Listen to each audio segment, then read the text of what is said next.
ये कहानी एक छोटे से गांव में रहने वाले दो मित्रों की है जिनका नाम मोहन और सोहन था। ये दोनों हमेशा एक दूसरे के सुख दुख में साथ रहते थे। वे अपना गुजारा चलाने के लिए कंबल बेचने का काम साथ करते थे।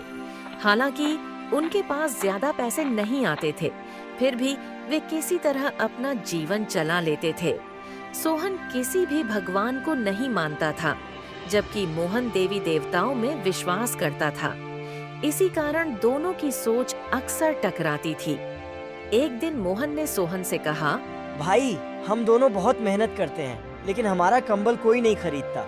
आजकल तो हम एक भी कंबल नहीं बेच पा रहे हैं। सोहन ने मोहन से कहा, ऐसे में तो हमारा गुजारा भी नहीं हो पाएगा। मोहन ने जवाब दिया, जैसी भगवान की इच्छा, वो चाहेंगे तो हम कभी भी खाली पेट नहीं सोएंगे। यह कहकर मोहन उदास हो गया।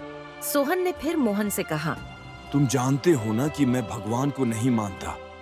भगवान के चाहने से कुछ नहीं होता भाई। हमारा पेट तो हमारी मेहनत से ही भरता है। सोहन यह कहकर मुस्कुराने लगा। मोहन ने सोहन से कहा, ऐसा नहीं है भाई, देखना एक दिन तुम भी भगवान को मानने लगोगे। सोहन ने जवाब दिया, फिलहाल तो हमें कंबल बेचने जाना है, नहीं तो रात को भूखा सोना पड़ेगा। इसके बाद दोनों अपनी अपनी टोकरी में कंबल रखकर घर से बाहर निकल पड़े। मोहन और सोहन गांव-गांव घूमते हुए कंबल बेचने की आवाजें लगाते थे।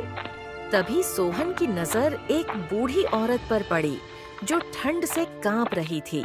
सोहन ने मोहन से कहा, देखो भाई, ये बूढ़ी औरत ठंड से कांप रही है, हमें इसकी मदद करनी चाहिए। मोहन ने सोहन से कहा, छोड़ो यार, अगर हम लोगों की मुफ्त में मदद करने लगें तो हमारा क्या होगा? हमारे पास इतना पैसा होता तो हम खुद ठंड में भटकते नहीं रहते। सोहन ने कहा, तुम्हारी बात ठीक है, लेकिन हमारे पास जो है, हमें उससे बूढ़ी माँ की मदद करनी चाहिए। यह कहकर सोहन ने अपनी टोकरी से एक कंबल निकालकर उस बूढ़ी औरत को ओढ़ा दिया और पूछा, माँ, इस ठंड में तुम बिना गर्म कपड़े के क्या कर रही हो? तुम्हारी साड़ी तो काफी महंगी लग रही है, फिर तुम यहाँ ऐसे क्यों बैठी हो?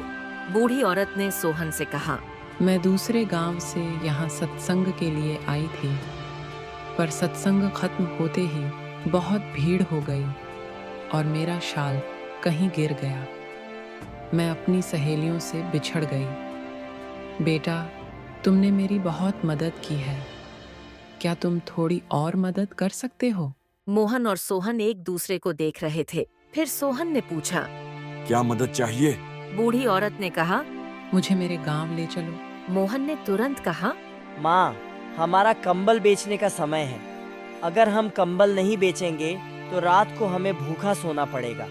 हमारे पास पैसे नहीं हैं। बूढ़ी औरत ने कहा, मैं तुम्हें कंबल के पैसे और किराए के पैसे दे दूंगी, बस तुम मुझे मेरे गांव ले चलो। सोहन ने तुरंत हामी भर दी और कुछ देर सोचने के बाद मोहन भी उनके साथ जाने के लिए तैयार हो गया।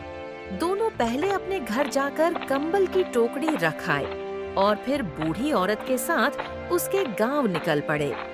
गांव पहुंचने पर देखा कि लोग उस बूढ़ी औरत को झुककर नमस्ते करते हैं।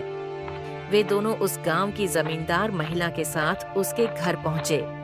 घर में रखा सामान देखकर उनकी आंखें चौंधिया गईं। बूढ़ी औरत इतनी प्रसन्न हुई कि उसने मोहन और सोहन को इतनी संपत्ति और जमीन दे दी जिससे वे अपनी 7 पीढ़ियों तक आराम से जी सकते थे। सोहन ने फिर मोहन से कहा, देख भाई, मेहनत करने से हमें इतना धन मिला। भगवान में भक्ति दिखाने से बेहतर है कि किसी की मदद करो, क्योंकि उसकी मदद से मिलने वाला आशीर्वाद कहीं अधिक महत्वपूर्ण होता है। यह कहानी हमें यह सिखाती है कि मेहनत, दया और निस्वार्थ मदद से हम जीवन में बहुत कुछ पा सकते हैं और हमें दूसरों की मदद करने का प्रयास करना चाहिए। वीडियो अच्छी लगे तो वीडियो को लाइक, कमेंट, सब्सक्राइब करें और बेल आइकन दबाना ना भूलें। धन्यवाद।